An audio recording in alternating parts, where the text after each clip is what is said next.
It's the 11 Dubcast. I'm Johnny. He's George. We had a Dubcast all ready to go. I had written out the I guess script for the show, the progression of topics we would talk about. I had a bunch of links. Like, oh, let's do some sports.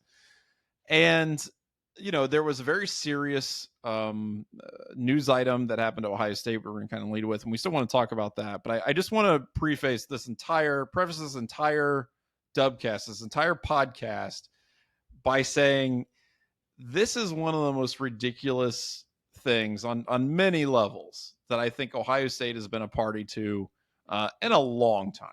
And it's, I think, even I know. I can't believe Diebler hasn't gotten any 3-point shooters in the transfer portal yet. I know. That's right. That's what we're going to spend the next hour on. No, first of all, awful news out of commencement today as we record this on Sunday, May 5th. There was a person who unfortunately died during the commencement. Just an awful event. It doesn't seem like a lot of information was disseminated to people at commencement, even though there seemed to be some awareness that it had happened. There's been no real additional information from either police or university officials as of the recording of this podcast, which is both unusual and probably out of respect for the person who died and their family, which is understandable. But this happened during commencement, and I think we're gonna kind of have some opinions and get into what was happening during commencement here in a few minutes. But the larger thing that I kind of want to emphasize as we talk about this is that in a lot of ways, today was kind of a failure in multiple levels of leadership and administration and oversight. And I think, the horrible thing that happened at commencement is kind of, it's much more serious than anything else that we'll talk about. But it's also something that I think deserves way more attention and way more, investigation and research and all that kind of stuff than anything else that we'll go on to say. So I want to say that from the jump, and our thoughts and prayers are with the family of the deceased and everyone else who was affected by it, because it's just an awful, horrible thing, especially during what's supposed to be one of the greatest moments of a student's life. So like I said, our thoughts to everyone involved, and we hope that this isn't something that just gets swept under the rug and people stop talking about it, because that's a big deal, and I think Ohio State needs to really address it in earnest, because it's not something that should ever happen, and particularly during a moment like that.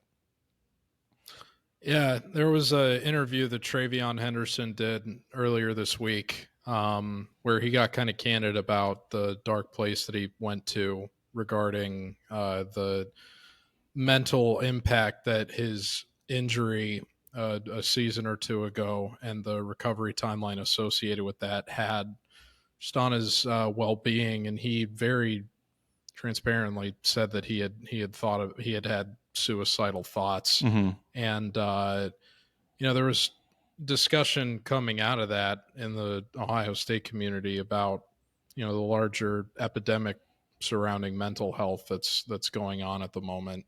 And I think that was unfortunately reflected by the events that happened at commencement today in another part of the student body. There was, at least, I know you said there hasn't been a lot of information released as of the recording of this podcast Sunday night, May 5th.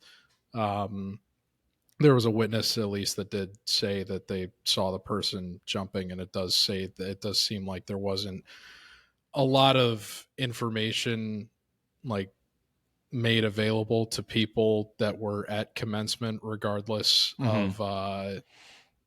of what the circumstances actually were. The fact that there were multiple witnesses or people that had to see something that tragic take place at what was supposed to be a celebration. But to your point, I'm not sure how preventable of a tragedy that is, but it is, there were certainly other preventable shortcomings that happened at today's commencement that made the overall event and so a sincere failure by any standards, but especially those that we've come to expect for the Ohio State University. So Yeah. And it's this like is you kind of said, my we offer point. our condolences, and it's, we're going to get into a lot of the other stuff that happened, but it's important that we lead with that out of respect to the person that lost their life and their family as well. 100%. And this is kind of my general point with this is that, college campuses and administrators and all that kind of stuff, there's a lot that they are dealing with right now, right? There's a lot of campus unrest. There are a lot of things around mental health and a lot of other, like just general political and social things that you have to handle as part of a major college and university and as a campus and all those things. And, you want to believe that the school that you went to, that this gigantic campus, this huge institution, with tens of thousands of students and things like that, are able to handle those things in a way that's compassionate, makes sense, takes moral stands, those kind of things. And I think the commencement speaker that they had, right? And this isn't like, I know it's a little snooty to say something like this, but this isn't like the fall, or this isn't like the fall commencement or the winter commencement or something like that. This is the main commencement where you have the bulk of the student body graduating. This is like the one where you expect to have everybody, on board, ready to go. There's going to be lots of media. It's a huge, part of the, the campus culture and things like that. And the guy that they brought in, the speaker, the more that we learned about his speech, about him, George and I have spent literally like the last hour plus here going through this speech. We watched the entire commencement speech together. We looked up this guy's profile on LinkedIn, which he encouraged and people we highly to do. recommend that. We highly encourage everybody else to do. Yeah. And we the thing is, it's not like we're doing this because we're creeps. I mean, he told people in the commencement speech to do this, to look up his LinkedIn account and his Instagram account. And anyway, I'm usually not one to look up commencement speeches that, for graduations that I'm not personally taking part in. But we watched the whole thing. We learned more about this guy. We saw some of the discussion on social media and whatnot. And man, if there is something that is more emblematic of the tone deaf approach to difficult conversations and situations that major colleges and universities often have, I don't know that the speech by Chris Pan could possibly be topped. I don't know that you could find one better or I guess worse really than what he delivered today. I'm not going to pretend to have seen a lot of commencement addresses, but I'm pretty sure I actually gave one once when I was for my high school graduation. I've given several as a teacher. Mine might be the worst, honestly. No, it's not worse than this. This is the epitome. This is the epitome of every just misguided milquetoast, like grifting kind of impulse that you could possibly imagine. It is so, as a commencement speech in general, it is awful. In a vacuum, it's a great rendition of Four Non-Blondes. Yeah, we'll get to all of that, I promise. As in a vacuum, it's terrible. In context, with obviously a tragedy happening, yes. In context, it's so much worse. And again, like at a school like Ohio State, my commencement speakers, I graduated twice from Ohio State. I have my bachelor's and master's. My bachelor's degree I got in 2007. George, not George Bush, William Jefferson Clinton, okay, a former president of the United States, was my commencement speaker. And then when I got my master's degree, it was I think Brian Williams, who at the time was not yet disgraced, I guess. But even those two habitual liars were better than the charlatan that was on stage today. Yeah. So let's talk a little bit about Christopher Pan before I get into his actual speech. Christopher Pan is an Ohio State alum. He was homecoming king in the late 90s. Facebook, worked at Facebook for a time, Harvard MBA, PepsiCo, apparently. And And then, as far as I can tell, he's been selling bracelets through an organization which I really don't want to name because I don't want to give him any more attention than he deserves. But I do want to tell you they absolutely have a TEDx talk associated with this. But it's essentially a bracelet selling, a jewelry selling enterprise.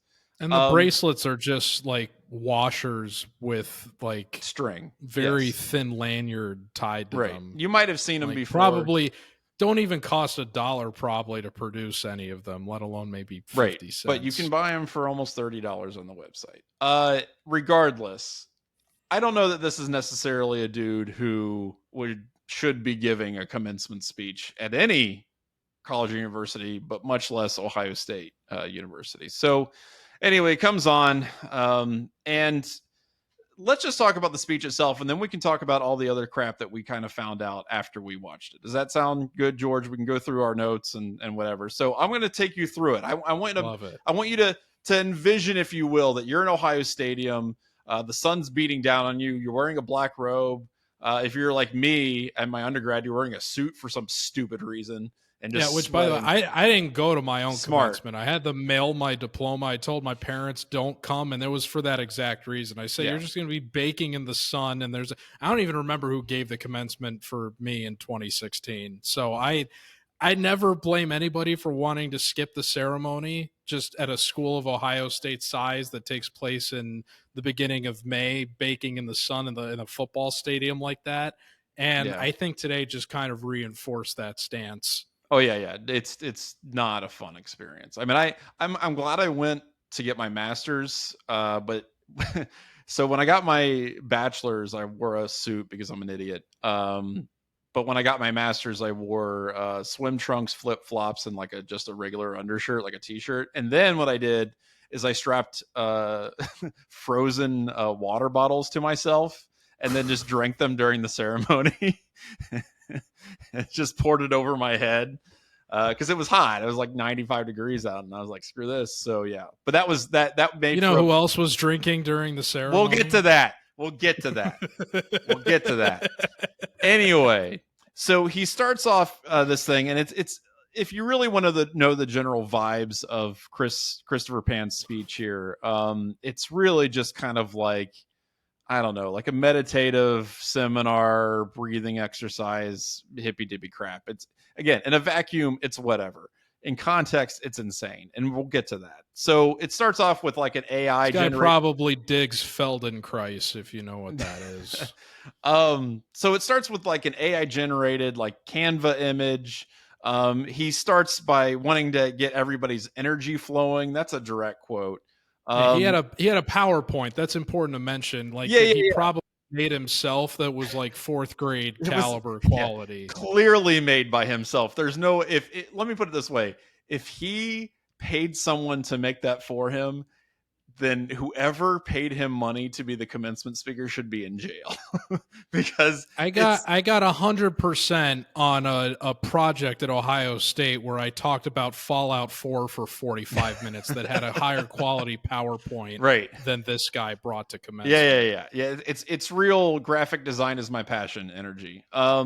So he starts, and this is true, by trying to get everyone to sing for non-blondes, what's going on stage, where it's like, and I say, hey, like that's literally what he wanted people to clap and sing along to. Because when you're about to go off and start your life, the first thing you want to hear is 25 years and my life is still trying to get off that great big hill of hope.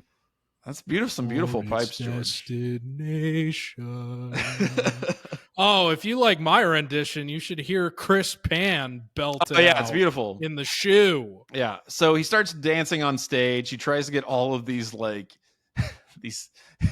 these PhDs and leaders of academic departments behind him and he does. Which is hilarious because these guys have worked for decades of their life dedicating themselves to an incredibly difficult, hard, intensive research about their chosen academic topic. And this guy who sells bracelets is like saying, all right, yeah, we're going to sing to Four Non-Blondes. Also, we're two guys. I'm 30. You're in your late 30s. Yeah, I'm 39. How many of the students are familiar with Four Non-Blondes? The meme. Have we considered that? The meme associated with this, where it's like He-Man It was a singing meme a decade ago. No, even like I'm convinced that like half of them weren't even out of grade school before, like when that actually came out. So none of them know what the hell he's singing. I don't even know who He-Man is. Yes. And so anyway, so he does this, and then he like starts going into this stupid, like, you know, business seminar crap where it's like 3 blind men touch an elephant and they all touch a different part. And there it's like, what are you talking about? So again, as stupid as that is, and as bad as that is, you're like, it's fine. Also, the way the guy pivots and transitions between these topics is just seamless in this speech. Yeah. He touches on so much in like 15 minutes. It's impeccable. That's the thing that's wild about this. I'm recapping this, and you're probably like, what are you talking about? Like, this sounds like a fever dream. And I'm like, believe me, dude, watch the video. It's the same thing. There are no transition from one thought to the other. Literally at like Seamless. 3 to 4 minutes in, he's talking about blind men touching an elephant. And then 10 seconds later, he's saying, quote, I see Bitcoin as a very misunderstood asset class, which, by the way, elicited the loudest boos I think I've ever seen at Ohio Stadium. Like, and again, I'm watching like a recording of this, and it's just coming through like, what are you talking about?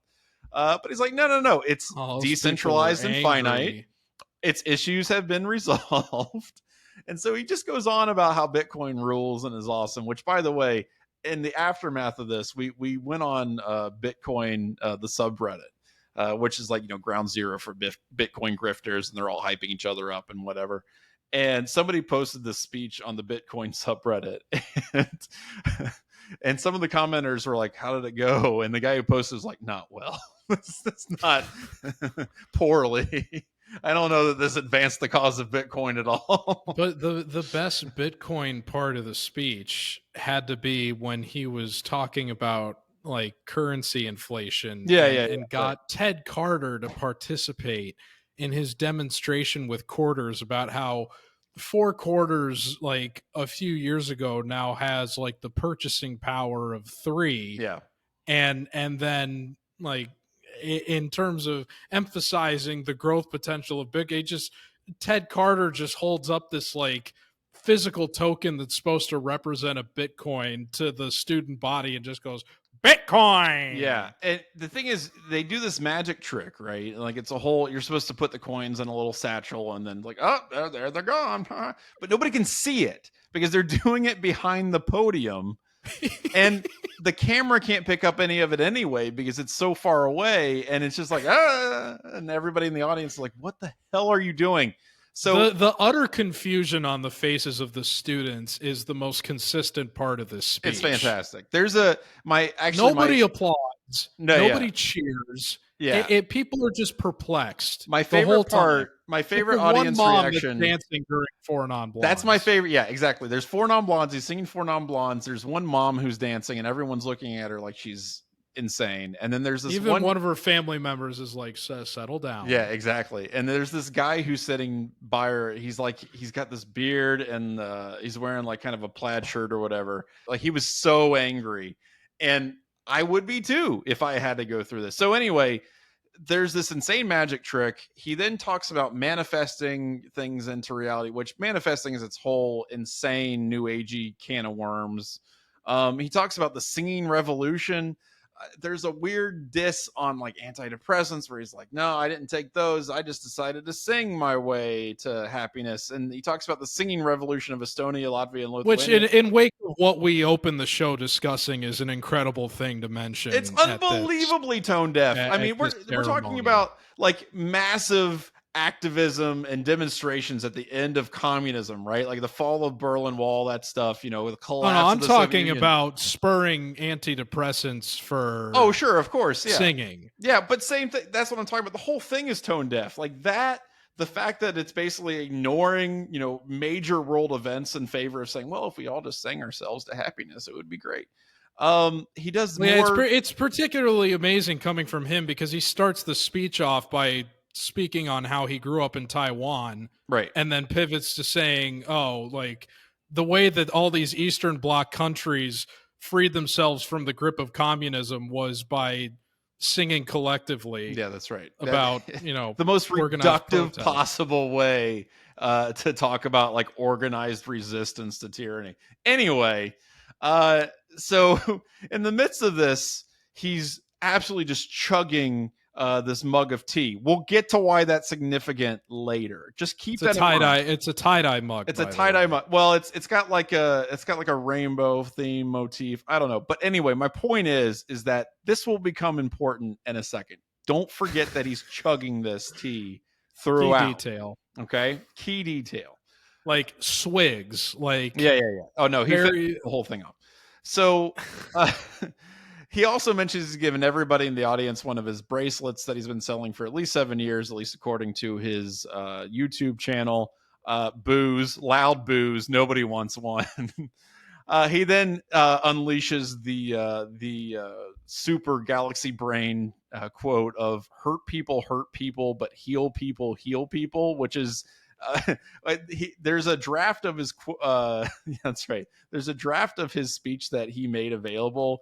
He there were meant to like 8 say, drafts of this speech. yeah, he meant to say like heal people, but instead he just said heal people. He then went on to talk about fake news, essentially about how people were misrepresenting his words in the media, which is specifically referring to the Lantern reporting on what he said he was going to say. So, like, basically, someone taking his own words and then saying this is what he said.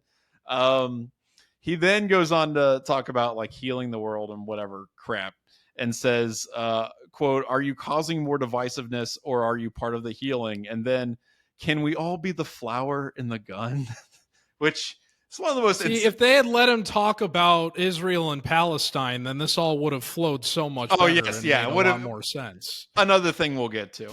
Then he says harmony is recognizing there's multiple paths up the mountain. Gives out his Instagram and LinkedIn, and then he ends the speech with "This little light of mine," which again unhinged. So And nobody booze. sings along. Nobody sings along. But there's a few people in the audience who are now my most hated people on the planet. Nobody on the jumbotron that they panned to was mouthing any Oh lyrics no, to no, this no, little light no, of no. mine. But anyway, awful speech.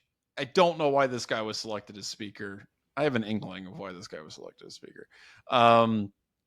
But pretty bad. But again, like I said, all in a vacuum, this is an embarrassing moment. Ohio State moves past it, blah, blah, blah. But combined with campus unrest, obvious tragedies that are happening, it is compounding a lot of failures of administration that Ohio State has. And I think, again, I'm not going to say that this is like the one thing that like tips everything over the edge and makes Ohio State's administration crap, but it is definitely one of those things that should never ever happen. And I don't know, it's just bonkers. So let's talk a little bit about what we kind of like found out as we did Our some internet research. detective work. Yeah. We this is only about an hour. We were like messing around. We were seeing what they were saying on, Reddit and other places like that. I already told you about how the Bitcoin subreddit was super excited about it.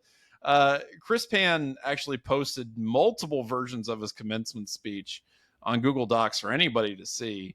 And the really bonkers part about this is that all the stuff that we just told you that was in the commencement speech, like that was all there. It's not like this was ad libbed, right? It's not something he was just pulling out of his butt. He genuinely thought that was something that he should say to people.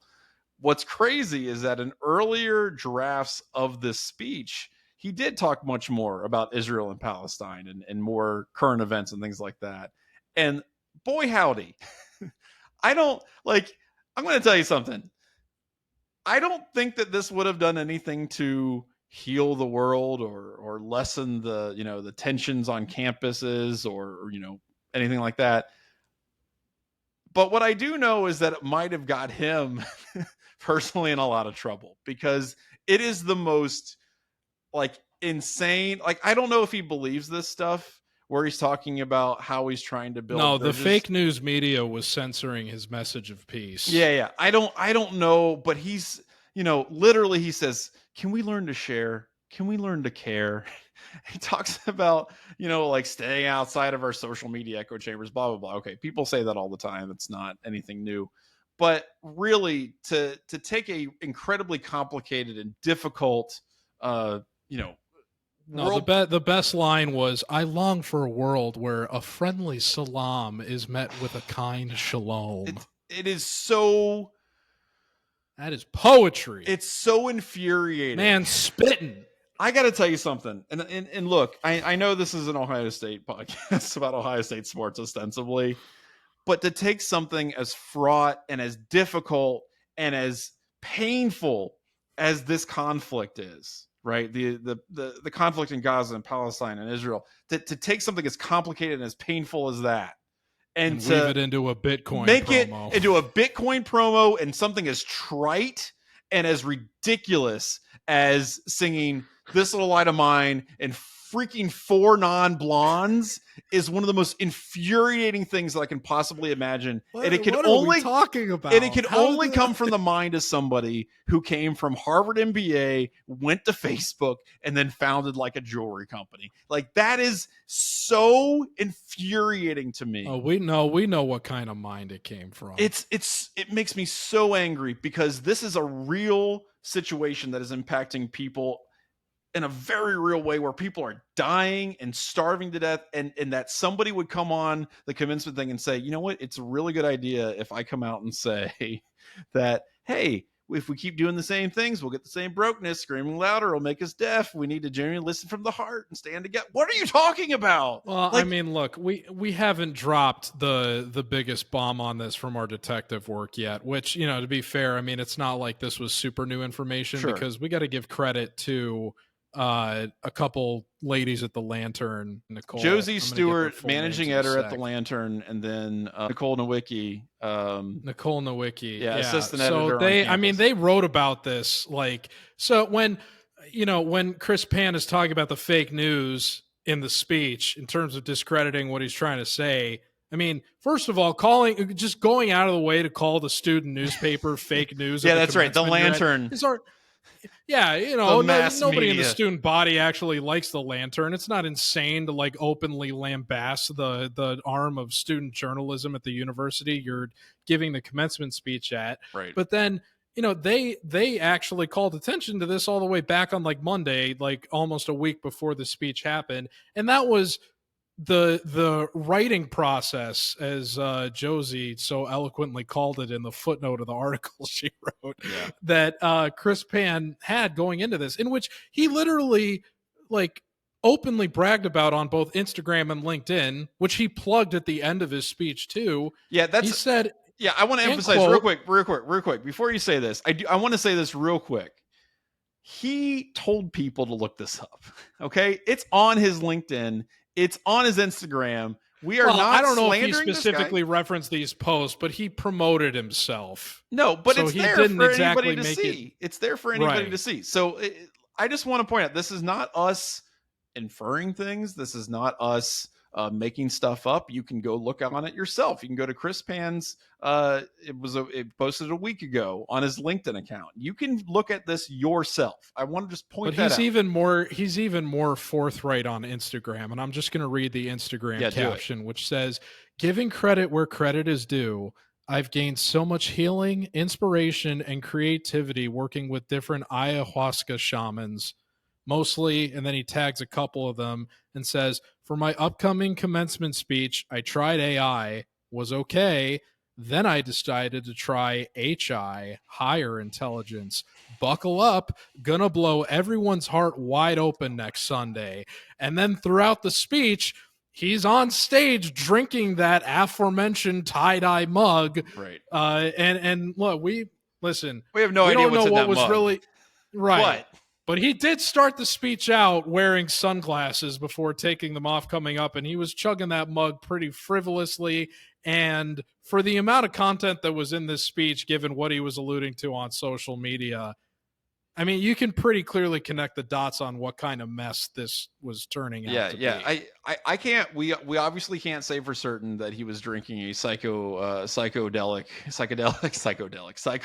psychedelic tea and brewed through ayahuasca or whatever. But And I'm while he was sure there doing was no shortage of students that were under the influence at commencement sure, themselves, to and be we fair. definitely can't say that that's what he was doing. On the other hand, But he's they're not not doing talking to anybody. They're just there to get a piece of right. paper. But I will also say it's not a good look when the guy who is doing your commencement speech openly posts about this on social media and multiple platforms and then shows up to your commencement speech wearing sunglasses and chugging a huge mug of something. Like that is it's a bad look. Now, He's openly bragging about this a week in advance, right, and it just falls on deaf ears. right. I So feel so bad for the people at the Lantern that tried to call attention to this a week in advance, yeah, and just nobody batted an eye. They're like, "Hey, you know what? We'll see what it's happens." fine. And then we get this spectacle. Yeah. The worst commencement speech at a major public university probably ever. Yeah, I can't. I would love to see. I would love to see some other examples of anything this unhinged or inappropriate or ridiculous.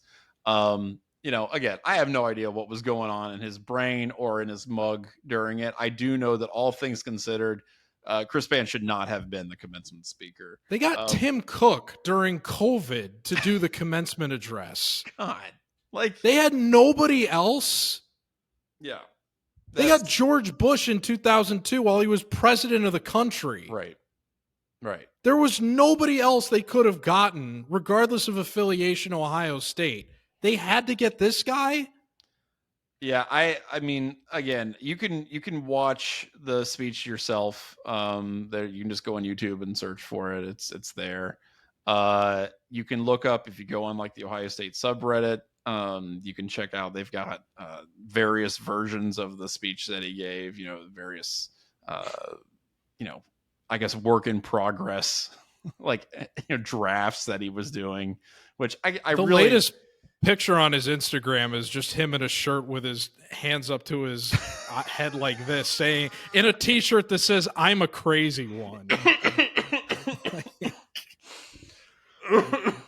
What happened here? Yeah, that's the question that we need to be asking. I can't look, honest to God, George, I cannot go on the Instagram and look at that picture right now, because if I look at it, just from you describing it, we're gonna have to stop the podcast, because I can't deal with that right now. I don't know, man. Look, all things said, this is insane. I don't understand how something like this can happen. Especially at a university like Ohio State. I really enjoyed, despite sweating and just, being baked in the sun for 3 hours, I genuinely enjoyed my commencements and when I graduated, and I got to shake, Gordon Gee's hand and get my, my diploma and all that stuff. Like, I love that. That was great. This, I think, probably left, to say nothing of everything else happening, in and around campus. But like, this is probably one of the worst possible things that they could have done in terms of like preparation or like commencement speech. I can't imagine how it possibly could have been a worse experience for people there. It's pretty awful. So that's what happened today. I was all set here. I wanted to come in. I was like, dang, let's really get here and talk about Sean Stewart, because I really, really want to talk about Duke transfers. It's my favorite thing to do. Guys who averaged like 2.6 points a game. That's right up my alley. But instead, we just spent half an hour plus talking about this guy who I'd never heard of before and will never think of again, probably ever, after this whole debacle. Wild stuff out of your flagship university of the state of Ohio. So good job, everybody. Well done. Definitely did it. We'll man, I gotta tell you something. We might even have that screenshot of him just chugging that mug as our as the Dubcast header image this week, because it was something else. Yeah, and you know what? And we pulled up a list of all the commencement speakers. Like, that's the thing, man. Like, Barack Obama, George W. Bush, like Tim Cook, like these are people, William Jefferson Clinton, like people who have done stuff. George H.W. Bush, who Joe Biden would have literally been a better commencement speaker Sherrod than Brown. this guy. Yeah, Sherrod Brown. Like these are people who Archie Griffin. We're talking about presidents in office that have given commencement addresses at Ohio State. Johnny Ginter's mortal enemy, Greg Lishuk. I'm just God, DJ Burns. Yeah, that's right. John Glenn was a commencement speaker. William McKinley was a commencement speaker in 1895. Just unbelievable. And then God, just that this guy is joining that list is just absolutely bonkers. And R.L. Stein, how could you? I mean, come on, man. Like, he's wild. Actually an Ohio State alumni, I think. Yeah, R.L. I mean, shoot, he's from Bexley. He rules. Yeah, man. I don't know. It's just really wild, and I don't know. It's just something that it's just crazy that by the standard of them having long established that, like, okay, we don't actually have to get someone that's affiliated with the university to do this because we're big enough that we could just get somebody important regardless of affiliation to come talk. Right. It's like, you have no limits. Yeah, exactly. You have no limits. You can get whoever you want. Your candidate pool was literally anybody, and you settled on this guy. Right. Exactly. I'm not going to say they were all bangers. Like, definitely had some guys who are like, okay, but regardless, if you're ranking these dudes, and there's been a lot, they've had a number of. Are you challenging the eloquence of George W. Bush Jr.? He would have been better than this. Well, he literally did it. Neil Armstrong did it. Neil Herb Armstrong, Asher? you said? Hey, hold up, Herb Asher. Sorry, this is only interesting to me. Herb Asher was a political science professor at Ohio State and a super cool bro, and was one of my professors when I was there. And I'll tell a whole Asher story at some other time. Didn't the university just have someone win like a Nobel Prize for physics or something? Yeah, that would have been. Why not that cool. guy? That would have been cool. That seems like a good candidate. Yeah. God. Anyway, so that's stupid. We're done talking about it. Let's. Well, Johnny's going to write about it. I'm going to write about it. You better believe it. He's still pretty worked up. Anyway, let's decompress. There's a song I would like us all to sing.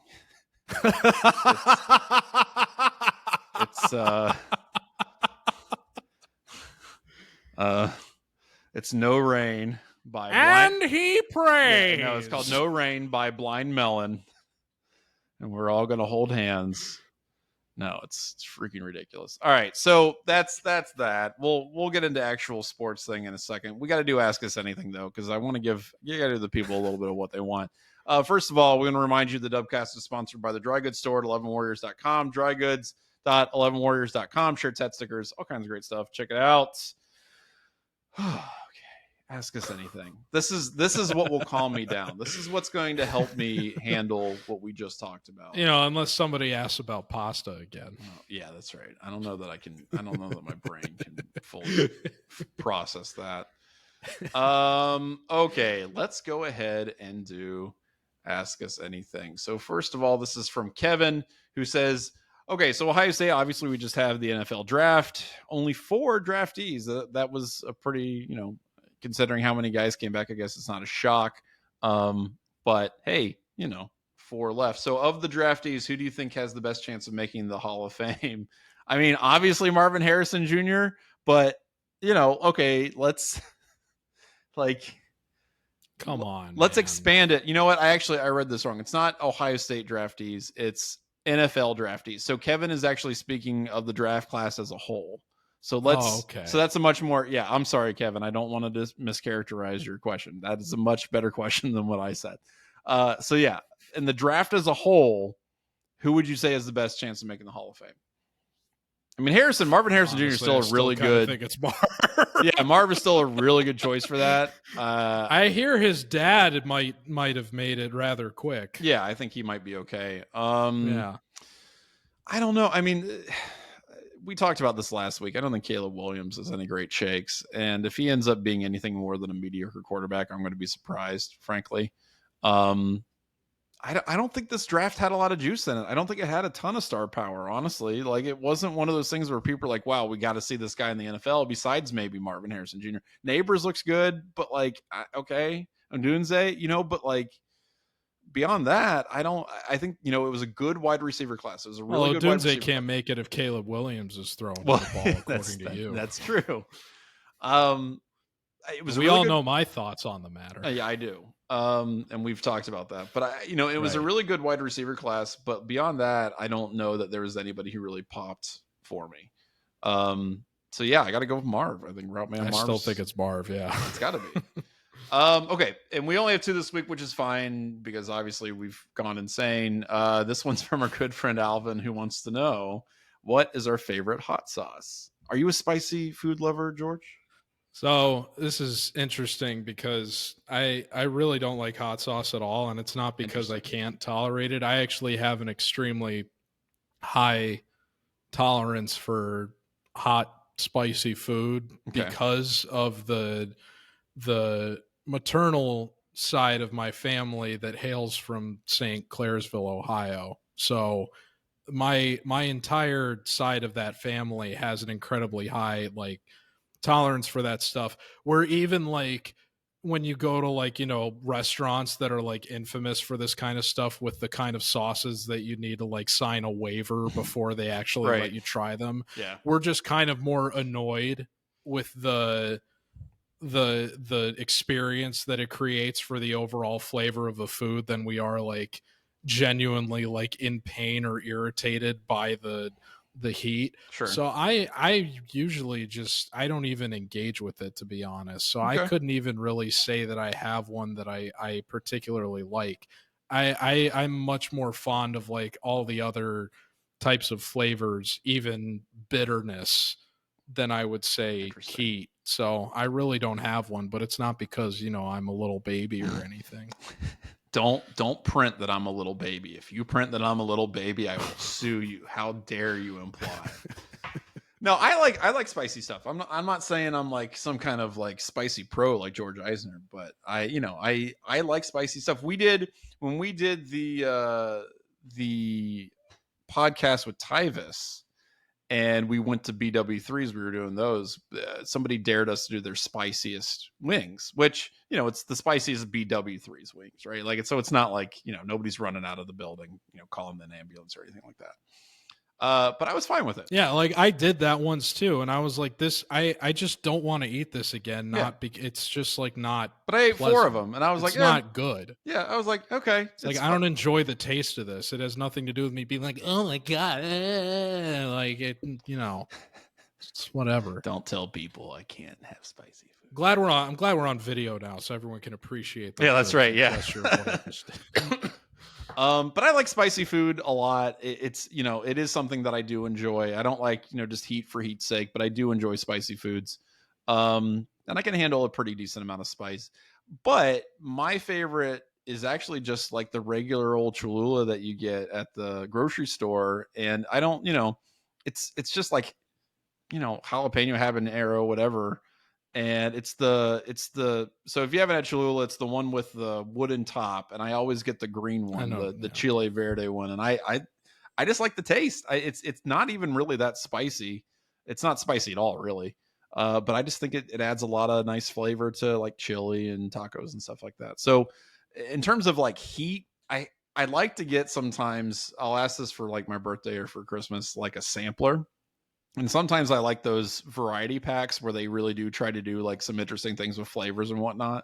Sometimes they're stupid and they just try to make everything way too hot. But sometimes you get some really good tasting stuff. So I like to try out new ones from time to time. There was one with an iguana on the label. I cannot for life of me remember what it was. It came in one of those sampler packs and had an iguana on it, and it was delicious. And I haven't been able to find it since. So if you know what that is, if anybody listening knows what that is, let me know and I can try to get that again because it was like a habanero one and I really liked it. So good questions out of you guys this week. Keep sending them in, keep asking them, particularly in the off season. We need those questions. Let's talk a little bit about Ohio State sports. Let's endeavor to do that. Is that the purpose of this show? Yeah, well, that's debatable. But a couple things. First of all, the transfer portal came and went. And I really did want to ask you about this, George. No Ohio State quarterbacks left. Everybody's there. The quarterback room is as it was. Is that, I mean, I'm shocked, frankly. Like I was convinced by how people were talking in and out of the program, all the rumors that were kind of swirling around, just the fact that NIL is going bonkers, that at least one guy would leave, two guys probably, and everybody stayed put. Like, so my question to you is, what do you think happened? Why do you think that's the case? Well, I'll say that of all the candidates, the only guy I'm surprised that actually didn't leave was Holtz. Sure. And I don't even know if I would have expected him to leave prior to the spring game.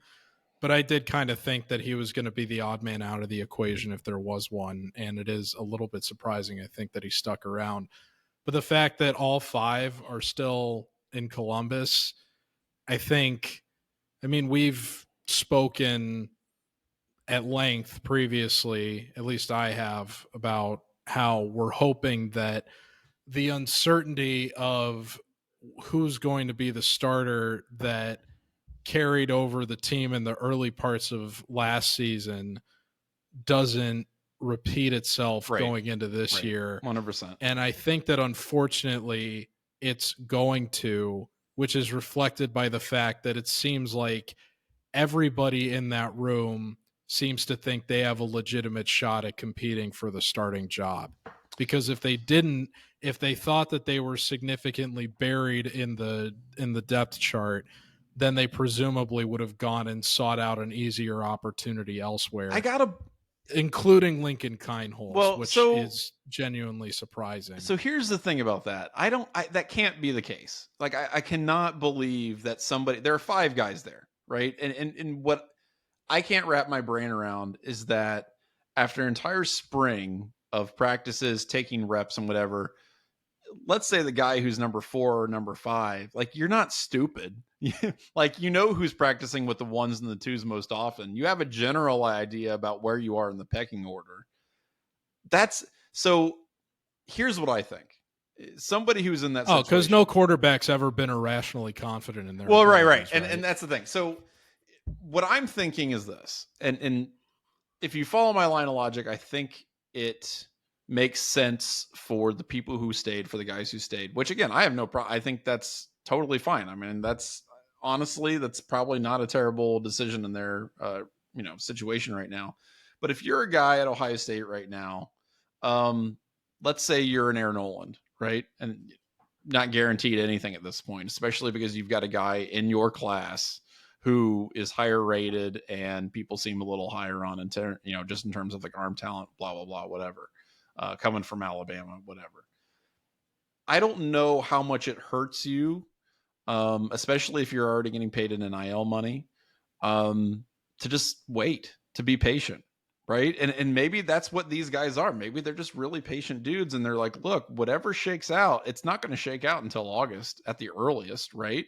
So what's the harm in seeing what happens? And then, our stock, as it were, right? Like in terms of our transfer potential and whatever, it's going to be the same as it is now as it will be in December, whenever the next transfer portal opens up. And if I can interject real quick, whether they recognize it themselves or the university has made this point to them, I think you can look at like the decision that Quinn Ewers made and say that, like, if you're just a little bit more patient, then you'll get what you want. Some people have in this era. That's right. This job could be yours sooner than you think. That's right. Wait for the transfer portal to open up again, see what's available, and then maybe you're like, hey, you can put that on your resume and say, look, I've been at Ohio State for a year. I've been getting tutelage by this great quarterback guru. CJ Stroud put him in the league.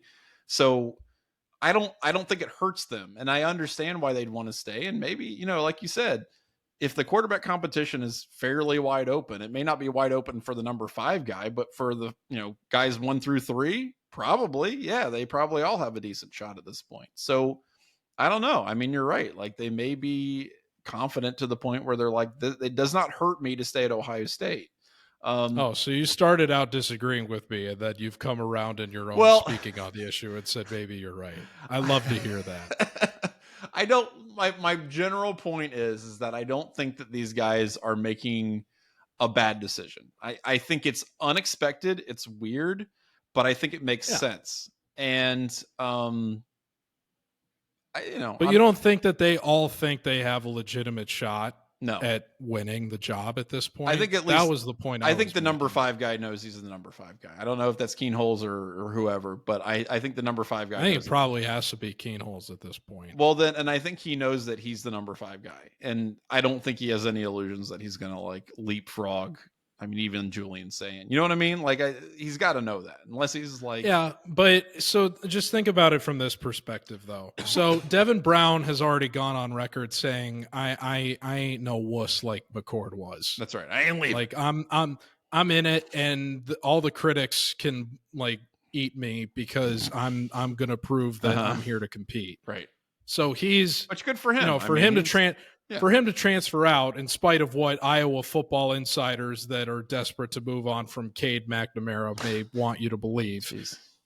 Devin Brown, you know, is in it for the long haul, and you know, based on the fact that he was competing for the starting job with McCord last year, probably has a reasonable amount of confidence and was named the starter of a bowl game. I mean, yeah. Will Howard is, you know, 5th-year senior coming in here who made the decision to leave another program that won a conference championship under his tenure there. Mm-hmm. And he made the decision to leave and try to get a starting job at a more prominent program. So he's obviously confident even before that he got here that on the way in, I can go in and I can win this starting job. So that's 2 of the 5 right there. Julian Sayin was at the most like prominent program over the last decade and looked at the situation before leaving Alabama and said, I can go in there and compete for that job, and it'll presumably be a more stable situation than what's happening in the immediate aftermath of Saban's somewhat surprise retirement, and now the walls are starting to tumble down in Tuscaloosa. And granted, they've, you know, done some writing of the ship, I think, but it's still kind of unwritten in terms of how the new tenure is going to go there. So he said, I can go to presumably a situation in Columbus where there's already more pieces in place, short of a quarterback, because the starter they just had from the previous season just up and left. Mm-hmm. I can go capitalize on the tumultuousness of that situation and potentially compete for that job early. So that's 3 of the 5.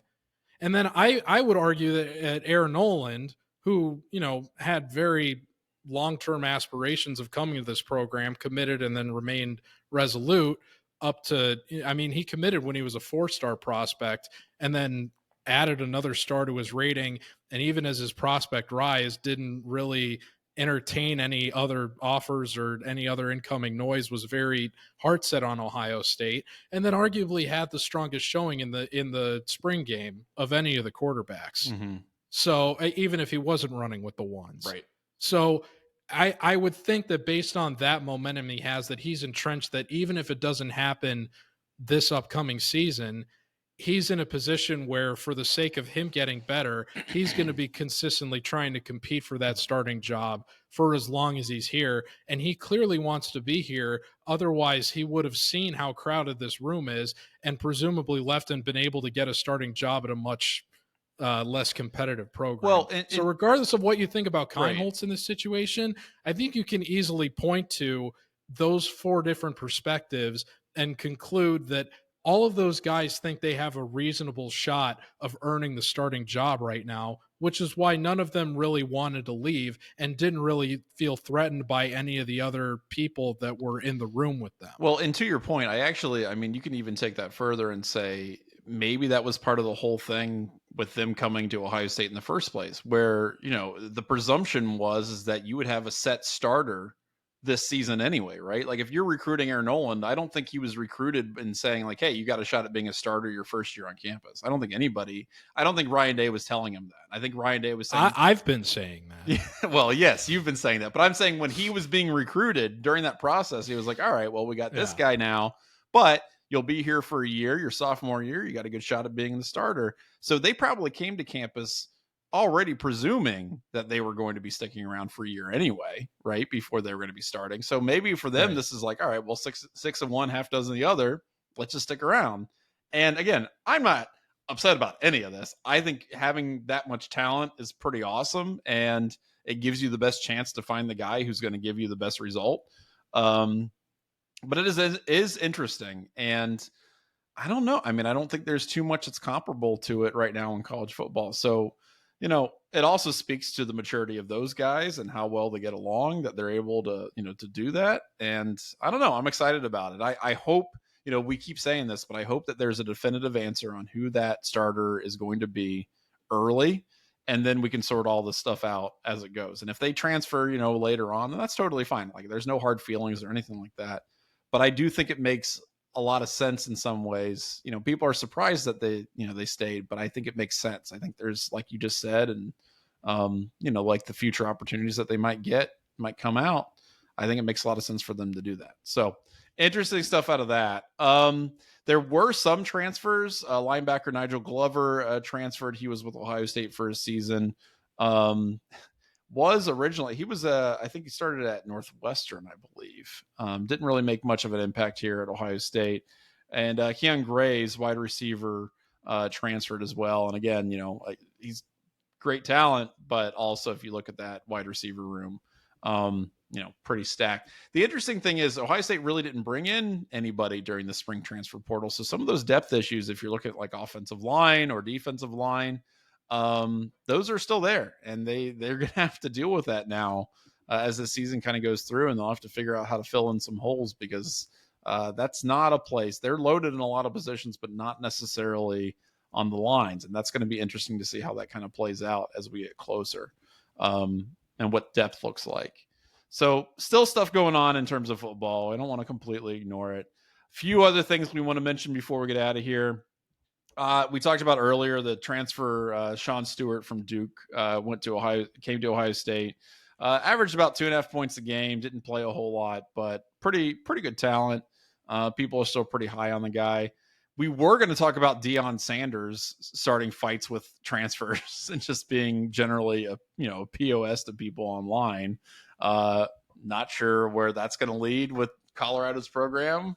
We can probably talk. You can just go read my article about it. Yeah, it's pretty bonkers. You should read it. Just recapping the whole saga. They fell off a cliff after beating a bunch of crappy teams at the beginning of the season last year. I expect that fall to continue. I don't think they're going to do super hot in 2024. Well, they opened the season at home against North Dakota State, so the egg on face potential in light of that's super high. Happened this offseason is extremely big. Yeah, extremely. So if they don't come out and win that game and snap their 6-game losing streak, extending back to last season, the uproar from the college football community in wake of what happened this week with Deion and Shedeur Sanders and a couple members of the Austin P. I don't know if I'm saying that right. Yeah, it's one of those college names you've only seen written, never said. That's how you say it. The defensive back room at Austin P. It'll be interesting to see what happens. Yeah. They were under a microscope, and now they've turned it into a target. Yeah, exactly. Not great. Exactly. Also, Mike Conley named NBA's Teammate of the Year, further proving that Mike Conley is the coolest dude in the NBA. Everybody loves that guy, and I think it's awesome that he is just so well respected and loved, throughout the NBA. And God, he's had an unbelievable career. I cannot believe that guy. First of all, it's amazing that he's still in the league, but like he played when I was in college. Like I'm a 39-year-old man. That's bonkers. I'm glad for him, and Anthony Edwards is a lot of fun, but as a fierce Jimmy Butler loyalist, I can't root for any team with Karl Anthony Towns on it. Fair enough. So I get it. yeah, I get it. Man, though, the Timberwolves, it's a fun team. So that's pretty much it for the Dubcast this week. Obviously, we spent a lot of time on Commencement and how bonkers that story was, and we'll keep talking about it. But again, I don't want to detract or take away from the seriousness of what did happen at Commencement. And again, our thoughts and prayers are with the family of everyone affected. We hope that's a situation that gets resolved and honestly looked into. If there are safety issues, other concerns that weren't addressed that need to be addressed, that has to happen, right? That's where leadership starts. So I hope those things are addressed and taken care of. I hope everybody. And in spite of everything that happened today, congratulations to all the new Ohio State graduates that deserved a better day of celebration than what they received. 100%. 100%. So take care. Good luck to all the graduates. If Ohio State needs a commencement speaker, I've done it. I was selected as the staff commencement speaker more than a few times at my when I was teaching high school. So I'm just saying, Johnny Ginter's here if you need it. I'm an alumni too. And so is George. I mean, frankly, anyone. I'm no slouch either. That's right. I was voted by my peers to do it. There you go. Okay. So that's the Dubcast. More that could be said about Chris Pan. I don't know that anybody is voting for him. I didn't have to leverage any crypto connections to get that gig. That's right. So that's the Dubcast for this week. We'll see you again next week, and I don't know, who knows, maybe this story will continue and we'll keep talking about it. So until then, I'm Johnny. I'm George, and we'll see you next time. Take care, folks.